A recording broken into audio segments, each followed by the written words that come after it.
My name is Garrett, and at 25 years old I never imagined my parents would betray me like this. For 3 years I paid for nearly everything, while living in their garage, forced out of my bedroom to make space for my brother and his pregnant girlfriend. I remember the shock when I came home to find my belongings dumped in that cold, cramped space. Looking back, I should have seen the warning signs sooner. Before I share my story, let me know where you are watching from in the comments. Hit that like button and subscribe to join our community of survivors who turned pain into strength. Growing up in suburban Oregon, my relationship with my parents had always been solid. Mom worked as a part-time receptionist at a dental office while Dad held a steady position as a delivery driver. They were hard-working people who tried their best to provide for Jake and me, even when finances were tight. Our modest 3-bedroom house was always filled with warmth, despite our financial struggles. From an early age, I understood the value of work and responsibility, taking on paper routes as a teenager, and later working through college. After graduating with a computer science degree, I landed a job as a software developer at a growing tech company. The starting salary wasn't spectacular, but it was stable with good potential for growth. Many of my friends immediately moved out, renting apartments with roommates or studio spaces of their own. I had initially planned to do the same, but a conversation with my parents changed my trajectory. "Your father and I are so proud of you, Garrett," Mom said one evening about 3 years ago, "but we could really use some help with the mortgage. The interest rate went up, and with your father's back problems limiting his hours." Their request wasn't unreasonable. The recession had hit them hard, and they were still recovering financially. Dad had injured his back the previous year, reducing his income significantly. Their retirement savings had taken a hit, and medical bills were piling up. I agreed to stay home and contribute to household expenses while saving for my own place. Just for a year or two, I told myself, until they get back on their feet. We agreed I would pay 2/3 of the mortgage and utilities, plus buy most of the groceries. In return, I would have my childhood bedroom and the freedom to come and go as I pleased. The arrangement seemed fair, and initially it worked well. I was building my savings while helping the people who had raised me.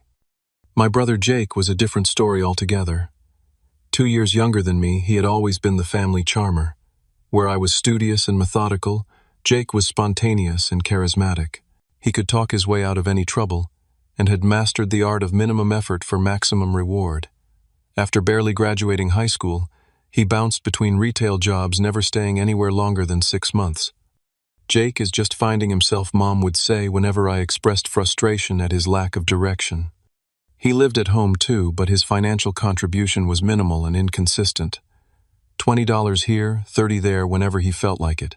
Despite being 23, he spent most weekends partying with friends, coming home at odd hours and sleeping until noon. My parents rarely called him out on his behavior, seemingly afraid of pushing him away. "Your brother is just wired differently," Dad would explain. "Not everyone can be as focused as you, Garrett." These comments stung, but I brushed them aside. After all, I was the one building a career, the one with a plan. I took pride in being reliable and helping my family stay afloat. My goal was to save enough for a down payment on a small house, something that would appreciate in value over time. I was on track to reach that goal within 2 to 3 years if I maintained my strict budget. There were subtle signs of favoritism that I ignored.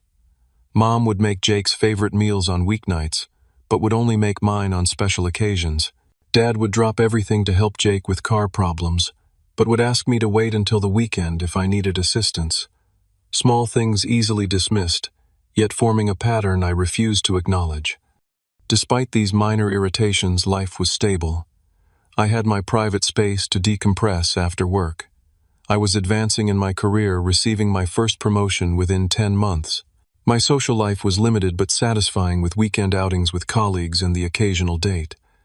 I even started a small side project, developing an app that showed promise. The future looked bright, and I believed my sacrifice of living at home was temporary and worthwhile. "You are doing the right thing," my friend Marcus assured me when I expressed occasional doubts. "Building a financial foundation while helping your parents is admirable. Just make sure you eventually make the move to independence." I had no idea how prophetic his warning would become, or how quickly my comfortable arrangement would transform into a nightmare of exploitation and disrespect. The first tremor in our household harmony came on a seemingly ordinary Tuesday evening.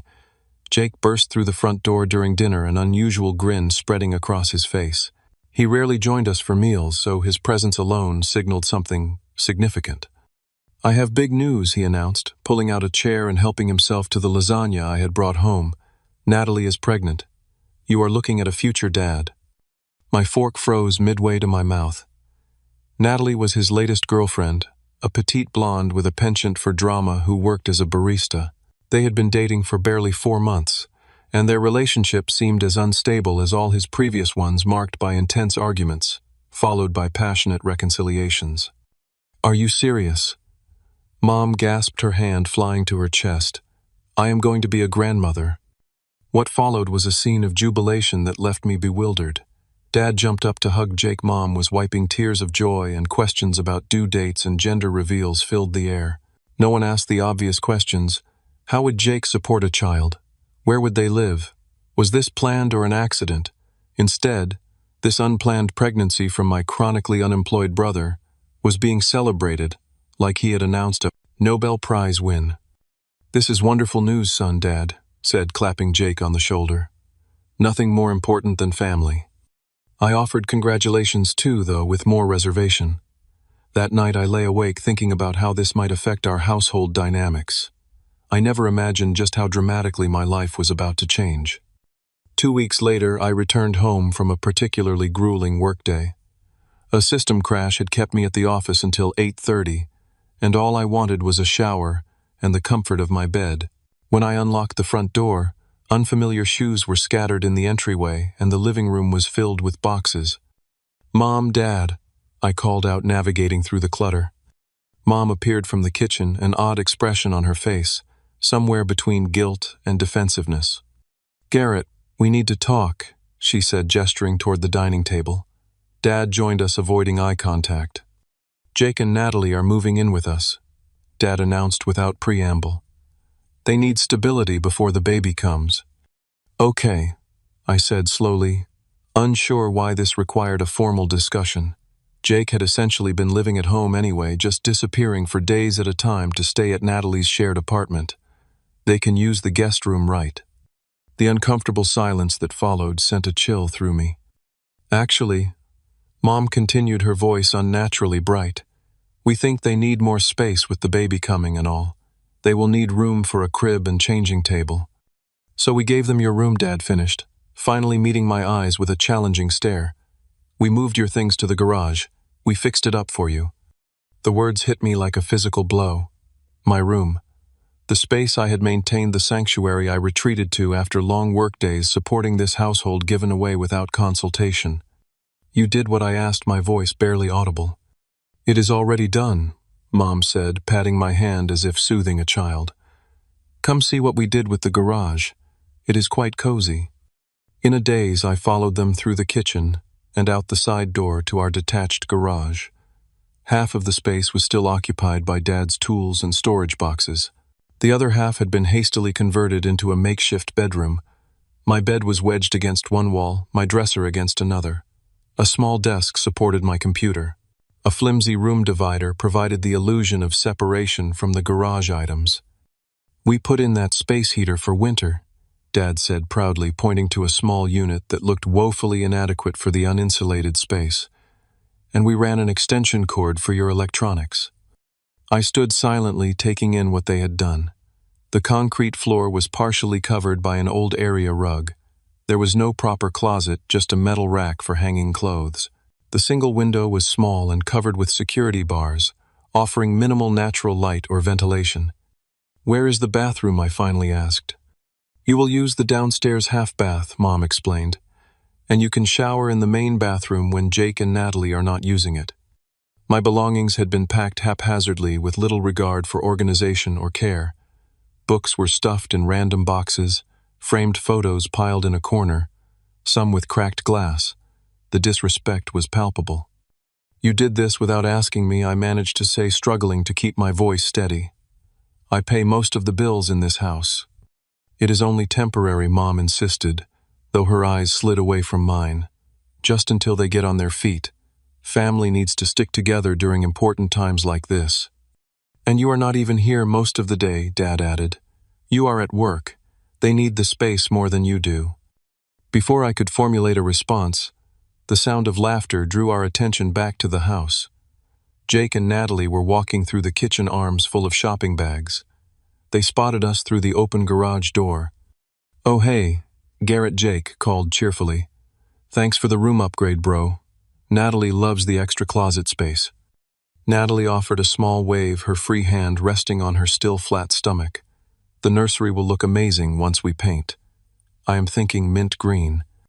They disappeared inside, leaving me standing in my new home, the reality of my situation sinking in with crushing weight. The space they referred to as a nursery had been mine just hours ago. The walls they planned to paint had surrounded me since childhood. "This is wrong," I said quietly. "Do not be selfish," Garrett Mom chided. "They are bringing a new life into this world. Your niece or nephew. Would you really put your comfort above their needs?" Put that way, any objection I raised would make me the villain. I swallowed my protests, nodded numbly, and watched my parents return to the house, satisfied that I had accepted their decision. Left alone in the cold garage, surrounded by carelessly packed remnants of my life, I experienced the first true betrayal from the people I trusted most. Life in the garage proved to be every bit as difficult as I feared. December in Oregon brought temperatures that dropped into the 30s at night, and the small space heater struggled against the drafty walls and concrete floor. I often woke shivering despite sleeping in sweatpants, thermal socks, and a hoodie. The extension cord they had provided was insufficient for my needs, frequently tripping the circuit breaker when I tried to use my computer and the heater simultaneously. Privacy became a luxury I could no longer afford. The thin walls of the converted space did little to muffle the sounds of tools being moved whenever Dad needed something from his workbench. The lock on the side door was flimsy, offering minimal security for my possessions. To use the bathroom, I had to enter the main house, sometimes awkwardly interrupting family moments in the living room or kitchen. But the physical discomfort paled in comparison to the financial burden that gradually increased. 1 month after the room reassignment, Jake lost his latest job at the electronics store. They were totally unreasonable about shift coverage, he complained during dinner. How was I supposed to know I needed to call 3 hours before my shift if I could not make it? Dad nodded sympathetically. Some managers just do not understand that life happens. 2 weeks later, Natalie announced she was quitting her barista position. "The doctor says the stress is not good for the baby," she explained, one hand protectively cradling her barely visible bump. "Plus all those coffee smells make me nauseous." With both Jake and Natalie unemployed, the household expenses shifted even more dramatically onto my shoulders. Grocery bills doubled as Natalie claimed to need specific organic foods for the baby's development. The utility costs spiked with 2 additional adults home all day using electricity, water, and heat that I primarily paid for. When the first quarter property tax bill arrived, Dad approached me in the garage as I was getting ready for work. "Garrett, we are going to need a little more help this month," he said, showing me the statement. "With Jake between jobs and the baby coming, we are stretched thin." How much, I asked, already mentally calculating what this would do to my savings plan. "We need another $500 on top of your usual contribution." I stared at him, doing quick math. "Dad, that would mean I am paying almost 70% of all household expenses." He shrugged, unmoved by this observation. "We all need to pull together right now. This is what family does." Reluctantly, I transferred the additional money, watching my carefully built savings begin to erode. What was initially presented as a temporary arrangement showed no signs of changing. Jake made token efforts to find employment, going to occasional interviews, but always finding reasons why the positions were unsuitable. "Retail is a dead end," he declared after rejecting a job offer from a home improvement store. "I need something with a future, you know."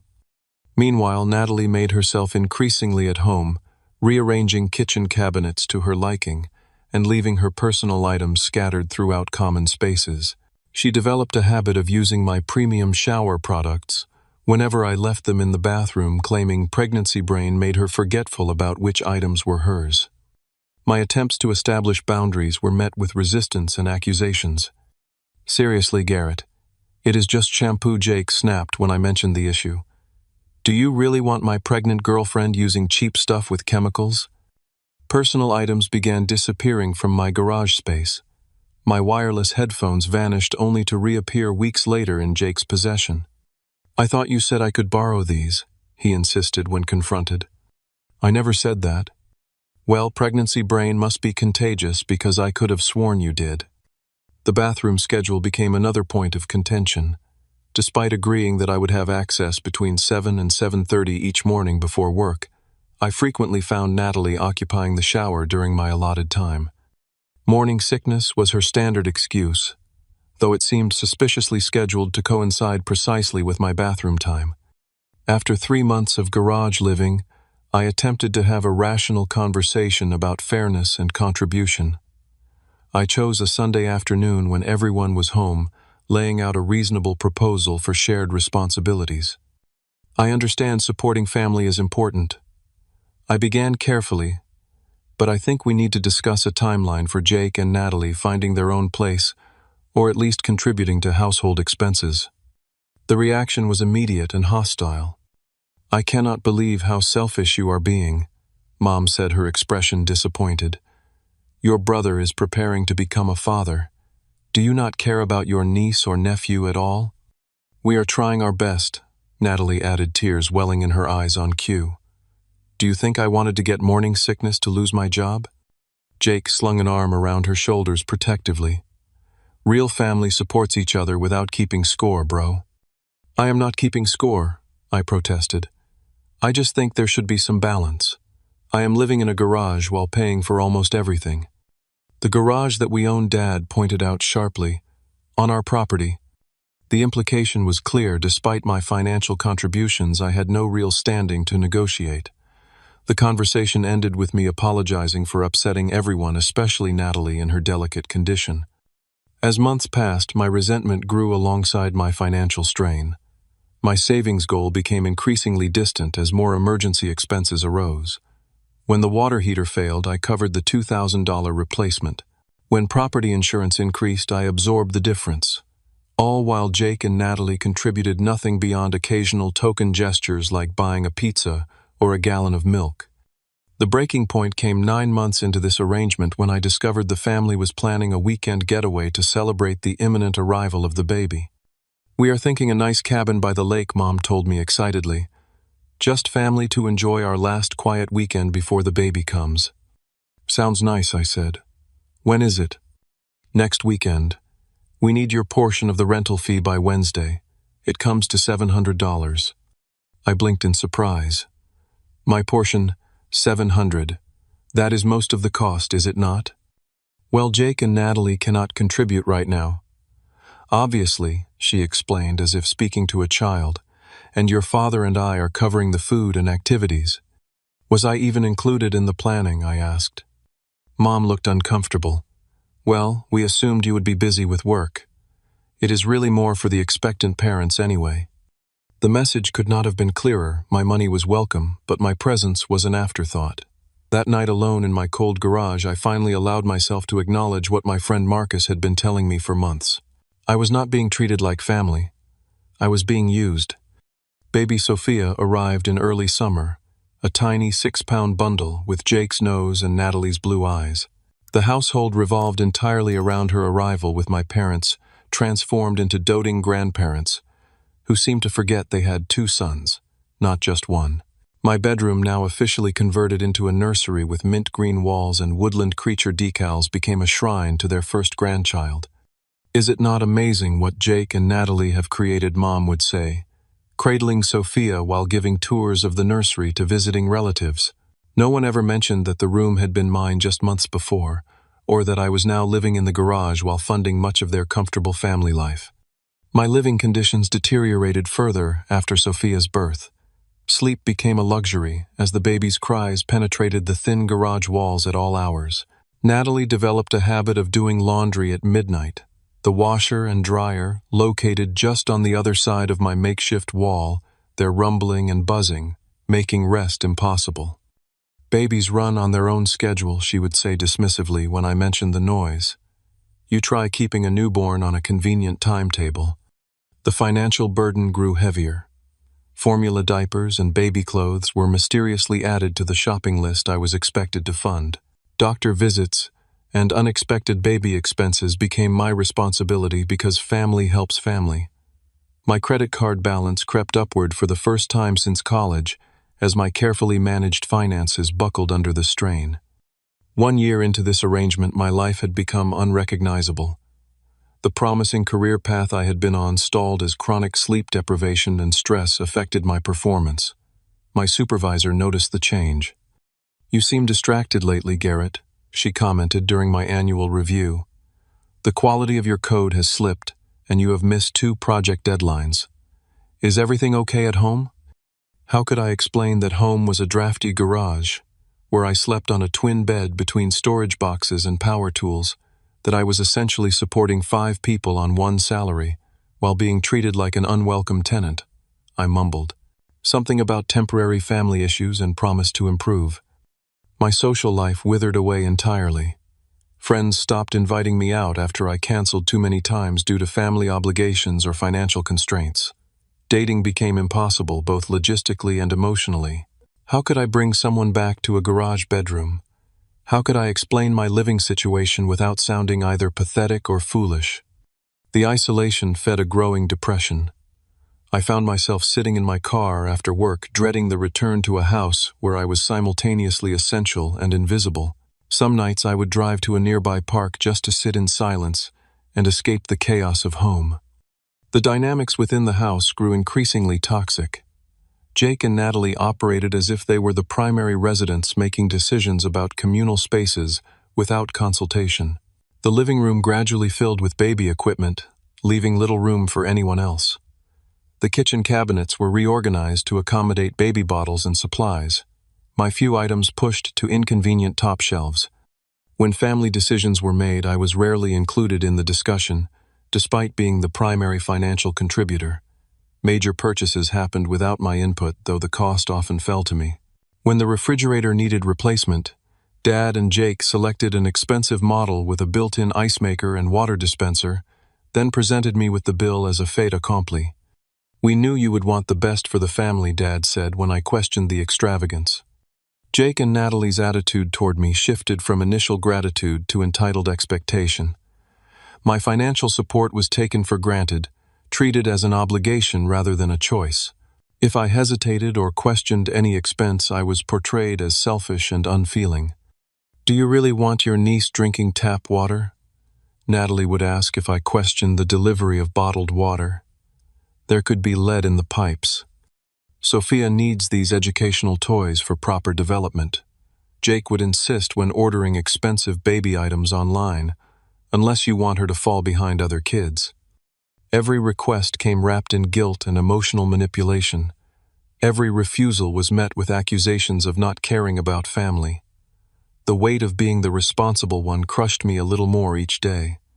The contrast between how my parents treated Jake and me became impossible to ignore.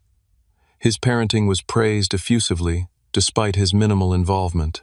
His occasional dishwashing was treated as extraordinary effort deserving of recognition. Meanwhile, my daily contributions, financial and otherwise, were expected and unremarked upon. "Your brother has really matured since becoming a father," Mom commented one evening as Jake played video games while Natalie bathed the baby. "He has such a natural connection with Sophia." The unfairness burned, but I had learned that pointing it out only led to more conflict and guilt. Instead, I retreated further into myself, working longer hours to avoid coming home, saving what little I could in a separate account my family knew nothing about. My one source of support remained my coworker Marcus, who had become a close friend. Over lunch breaks, I would confide the latest household injustice, the newest financial demand. "This is not normal, Garrett," he told me repeatedly. "What they are doing is financial abuse. You are enabling a dysfunctional system." "They are my family," I would respond automatically. "What choice do I have?" "The choice to value yourself," he would say. "The choice to set boundaries. The choice to walk away if those boundaries are not respected." His words planted seeds that would take months to germinate. Could I really walk away from my family?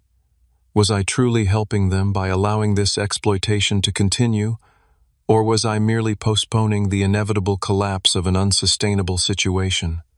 As the 1-year mark of garage living stretched into 18 months, then 2 years, I watched my dreams of homeownership fade into impossibility.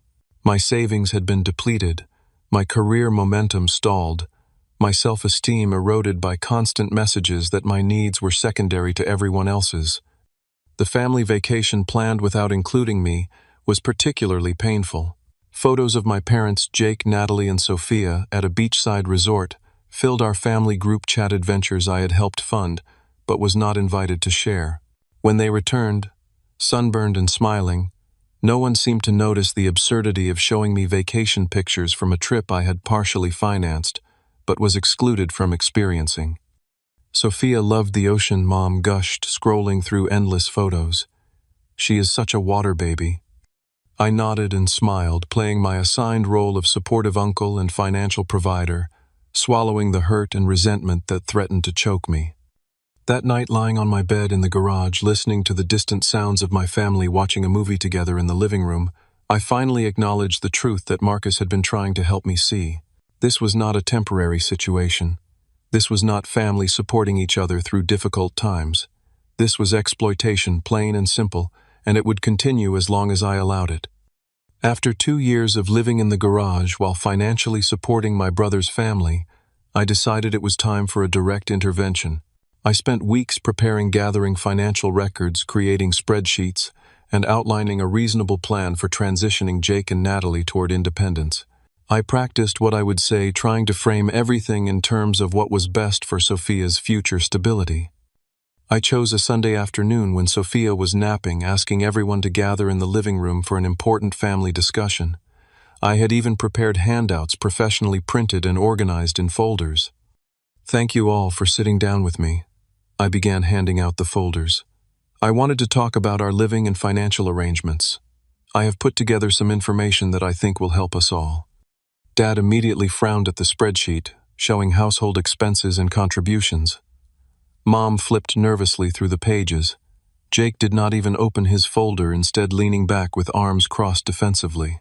Natalie took one glance and slid her folder onto the coffee table. I have been supporting this household at unsustainable levels. I continued carefully. Currently, I am covering 78% of all expenses while living in a converted garage. This arrangement was presented as temporary, but we are now 2 years in with no plan for change. Are you saying we are not grateful? Mom interrupted, her voice tight. Because we appreciate everything you do, Garrett. This is not about gratitude, I clarified. It is about creating a sustainable situation for everyone, which is why I have created this 3-phase plan to help Jake and Natalie transition to financial independence. I directed them to the relevant page, which outlined a gradual 6-month process where they would incrementally take on more financial responsibility while I would continue providing decreasing support. Phase 1 involves both of you finding at least part-time employment, I explained. I have researched several options that would work around Sophia's schedule, including remote positions and jobs with flexible hours. So you want Natalie to abandon our daughter to strangers? Jake interjected, his tone confrontational. Not at all. There are many childcare options that are affordable and high quality. I have included information on 3 centers near us with excellent ratings. Daycare centers are breeding grounds for illness, Natalie objected. Sophia would be sick constantly. Studies actually show that early socialization strengthens the immune system, I countered.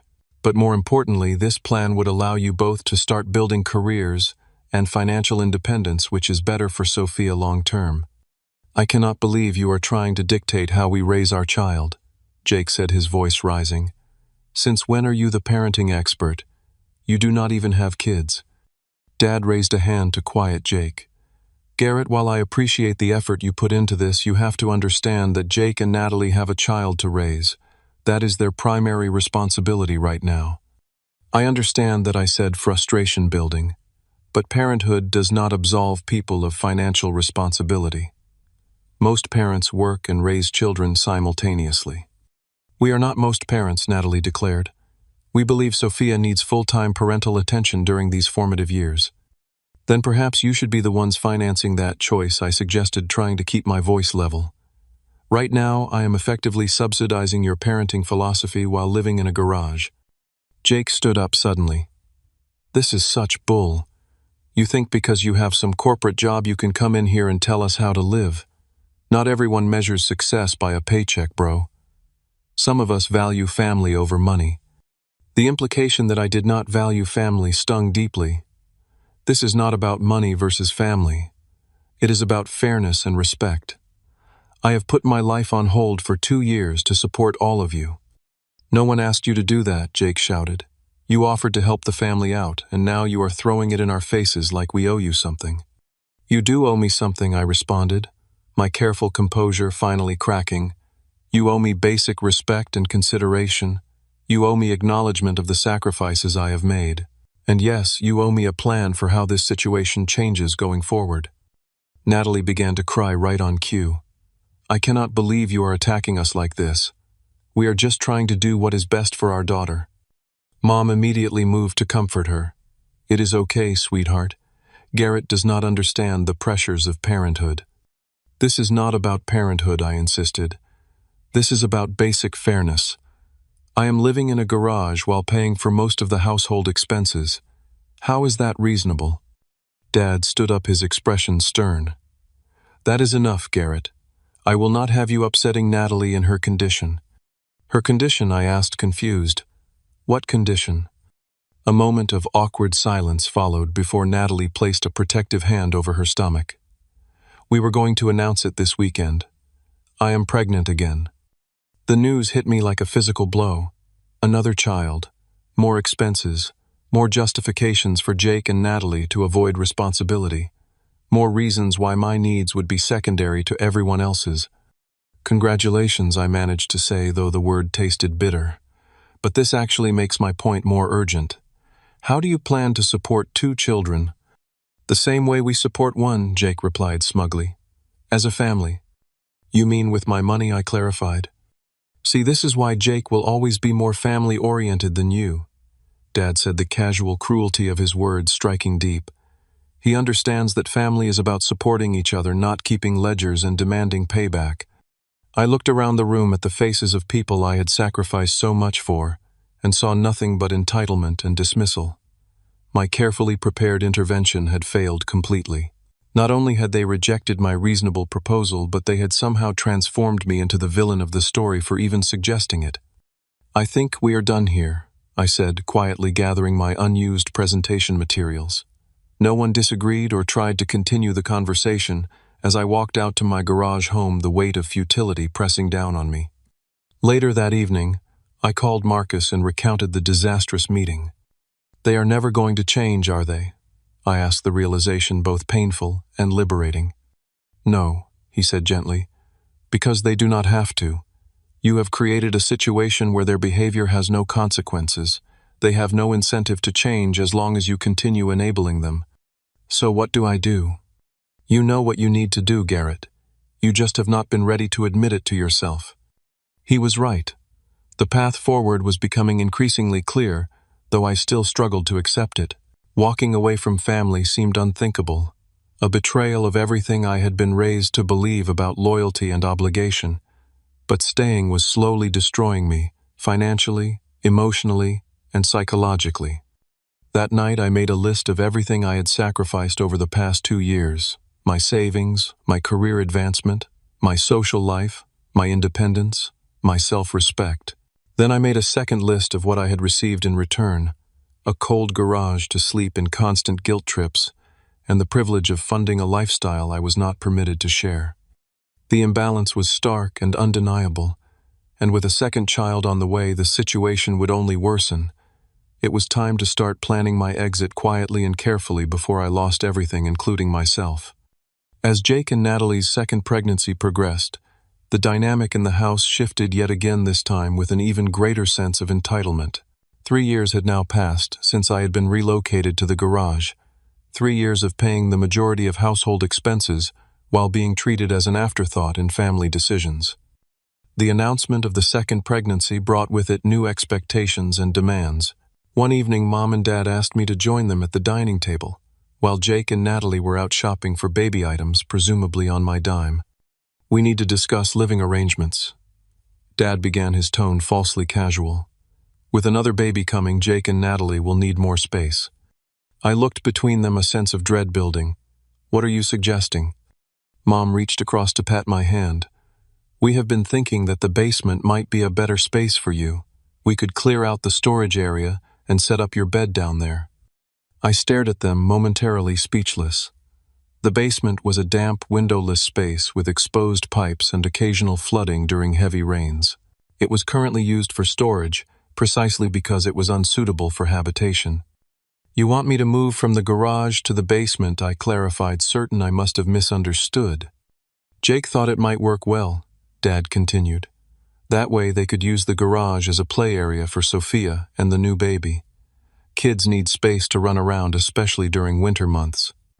The casual way they discussed downgrading my already substandard living conditions while expecting me to continue financing the household struck me as surreal. 3 years of sacrifice had not earned me even the most basic consideration. "Have either of you been in the basement recently?" I asked.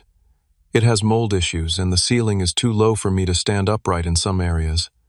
"We would clean it up, of course," Mom assured me, missing the point entirely. "Maybe put down some carpet remnants." I shook my head, finally reaching my limit. I am not moving to the basement.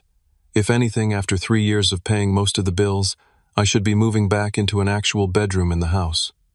Their expressions shifted from expectant to affronted, as if my refusal was both unexpected and unreasonable. "Garrett, you need to think about what is best for the children," Mom chided. "They are the future of this family." "And what about my future?" I asked quietly. "Does that matter to either of you at all?" An uncomfortable silence followed, providing all the answer I needed. In that moment, a decision crystallized within me, a clarity I had been avoiding for too long.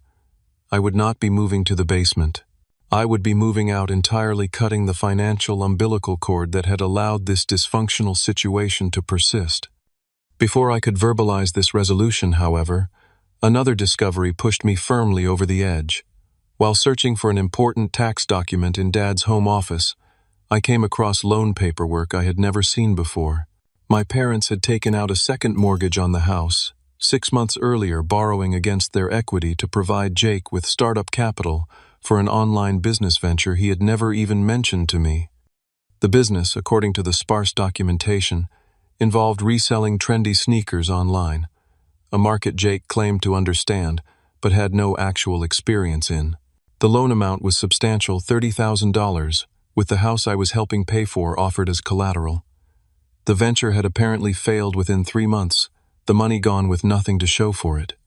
That evening, I confronted my parents about the hidden loan. Their response was defensive and dismissive. "Jake needed a chance to build something for his family," Dad explained. "Not everyone can walk into a cushy tech job like you did." "Cushy," I repeated incredulously. "I worked through college and earned my degree while Jake was partying. I started at entry level and worked my way up. And now, I am financing this entire household while living in a garage." "Here we go with the scorekeeping again," Mom sighed. "Real family does not keep track of who pays what."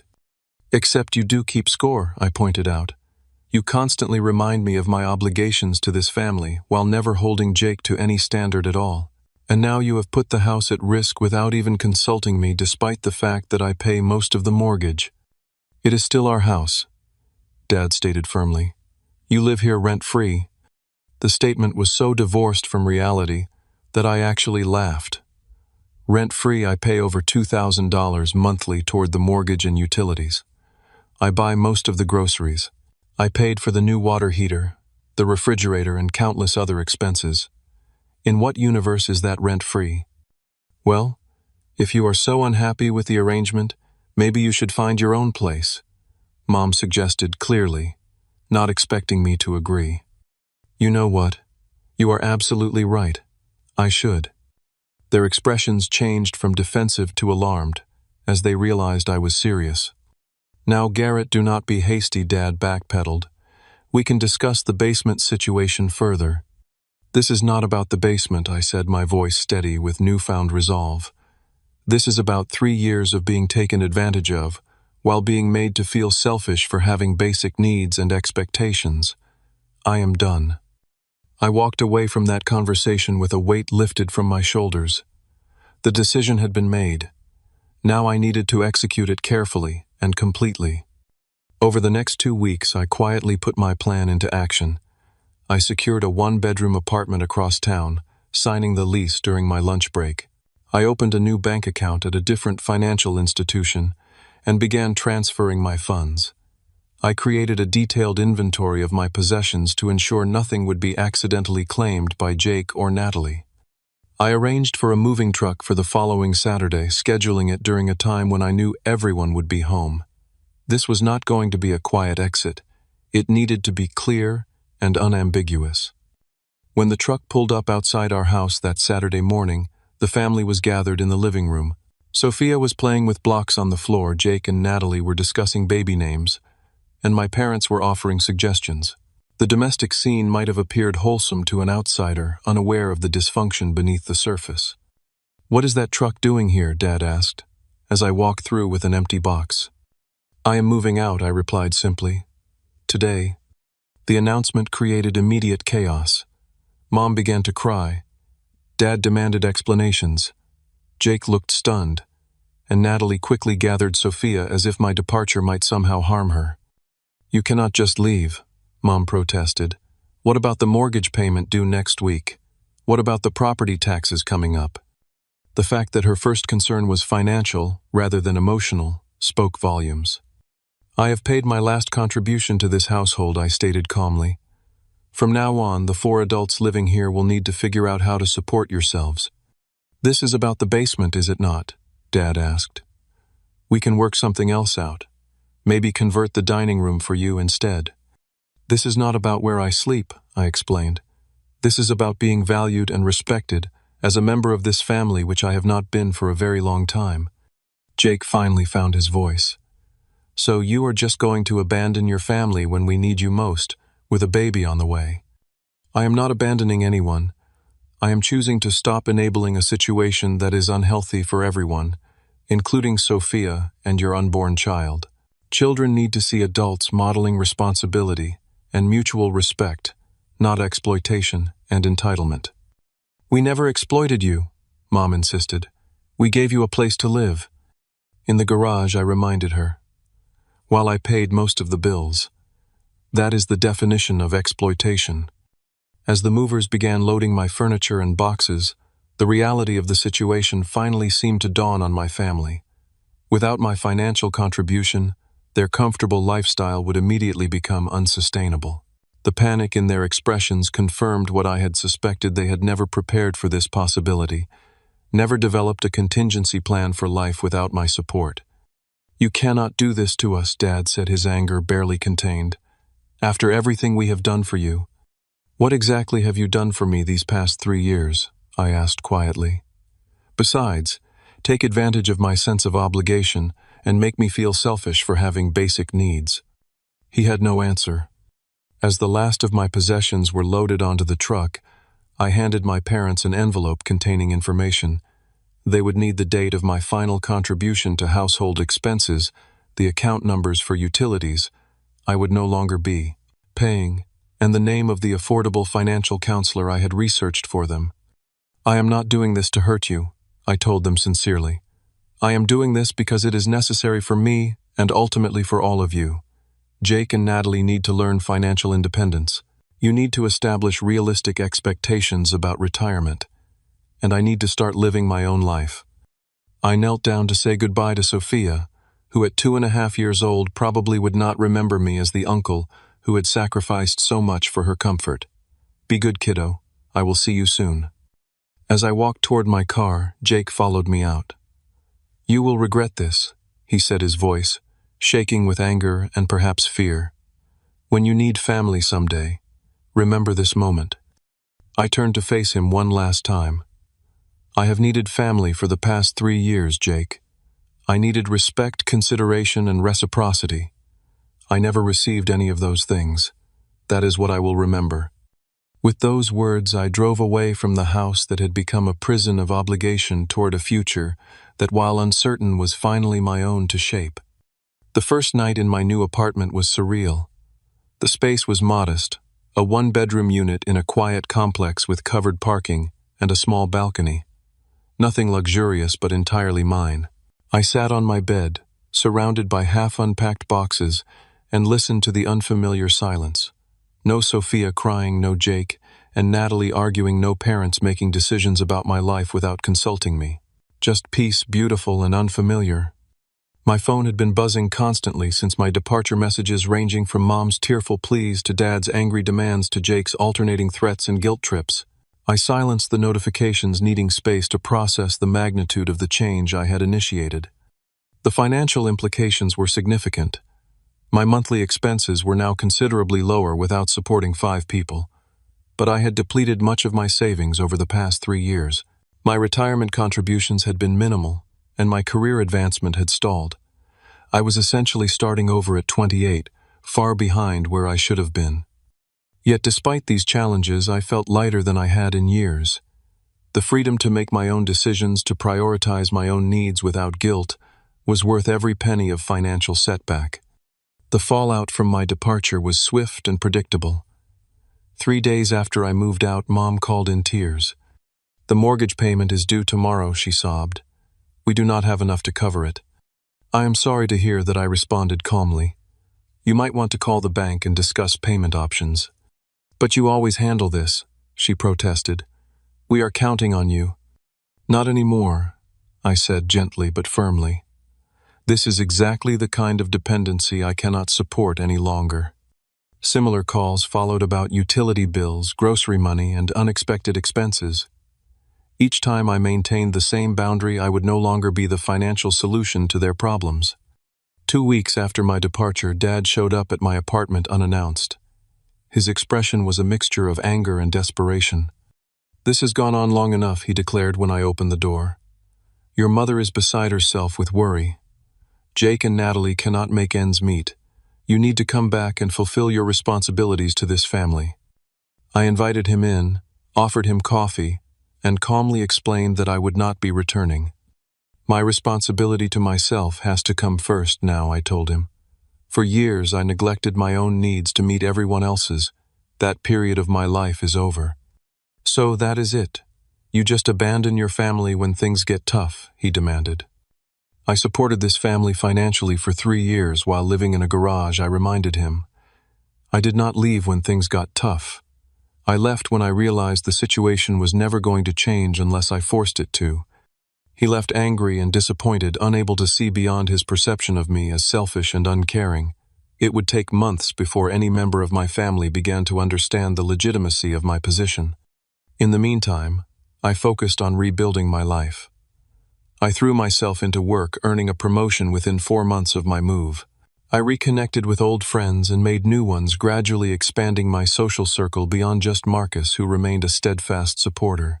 I started dating again tentatively, at first then with growing confidence, as I reclaimed my sense of self-worth. I also began seeing a therapist, working through the complex emotions surrounding my family situation.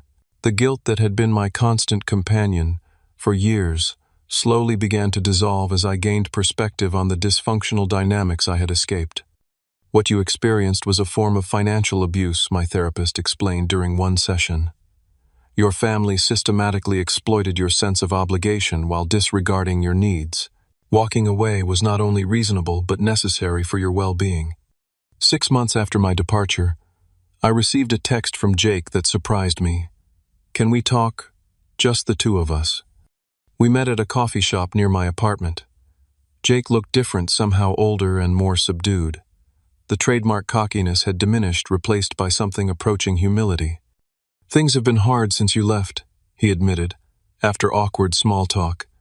"Dad had to come out of retirement to work part-time. Mom is looking for jobs too. Natalie and I both had to find work, and daycare costs are killing us." "That sounds challenging," I acknowledged, neither gloating nor apologizing. I did not understand before he continued, staring into his coffee. "How much you were carrying for all of us. It was easier not to see it, to believe we deserved your help without giving anything back. It was the closest thing to an apology I expected to receive, and I accepted it as such. "What are you going to do now?" I asked. "What we should have done years ago. Grow up. Take responsibility. Natalie and I are looking for our own place, something we can actually afford. We both have entry-level jobs. Nothing great, but it is a start."